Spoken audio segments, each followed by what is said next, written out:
Pip and the Mystery of the Missing Radishes.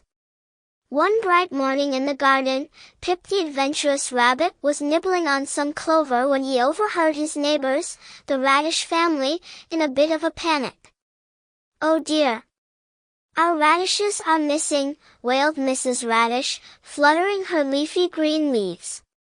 Pip's ears perked up immediately. Missing radishes?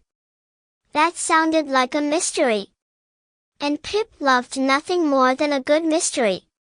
Pip hopped over to Mrs. Radish, nose twitching with excitement. "Don't worry, Mrs. Radish. Detective Pip is on the case. I'll find your missing radishes and bring them back safe and sound." "Oh, thank you, Pip," said Mrs. Radish, wiping a leafy tear. "Without those radishes, we won't have enough for the Great Garden Salad Feast." The Great Garden Salad Feast was the biggest event of the season, where every plant, critter, and creature in the garden came together to share their tastiest treats. Pip couldn't let down his garden friends, and he certainly couldn't pass up the chance for a big adventure. So, Pip set off across the garden, determined to track down the missing radishes. His first stop was at his friend Sally the squirrel's tree. "Sally," he called, looking up at her as she balanced on a branch, holding a walnut. "Have you seen any radishes around here? A whole batch has gone missing." Sally tilted her head, tapping her chin with one little paw. No radishes here, but I did see a suspicious shadow lurking by the watering can last night." Pip's eyes widened. "A suspicious shadow, you say? Maybe it was the radish thief." "Thanks, Sally." Off Pip bounded to the watering can, sniffing around for clues. As he peeked behind it, he found something very curious. A tiny trail of dirt crumbs leading toward the far end of the garden. "Oh ho! Detective Pip is onto something," he declared, hopping along the trail with a determined twitch of his nose. The trail led Pip to Minky the mole's burrow.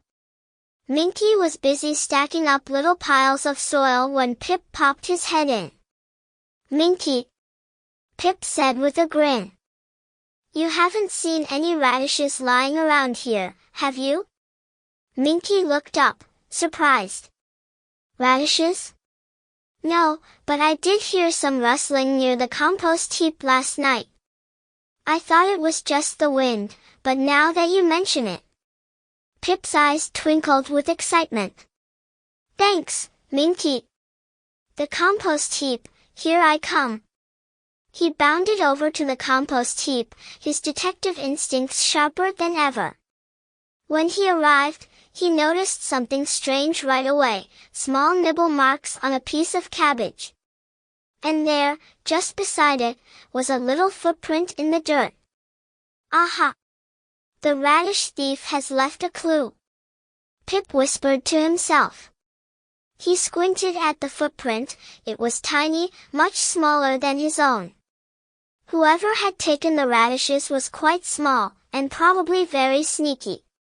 Pip thought hard, trying to think of who in the garden had small feet and loved vegetables. Then it hit him, the field mice. With a hop, a skip, and a jump, Pip made his way over to the field mice's hideout, a cozy little den at the base of an old tree.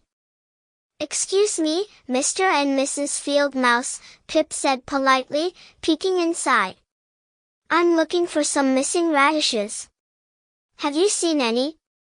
The field mice looked at each other, then back at Pip, their whiskers twitching guiltily. Well, Pip, it's not what it looks like," stammered Mr. Field Mouse. "Oh really?" Pip said, his eyes twinkling with mischief. "And what does it look like?" Mrs. Field Mouse stepped forward, her tiny paws fidgeting. "You see, Pip, we didn't mean to take them.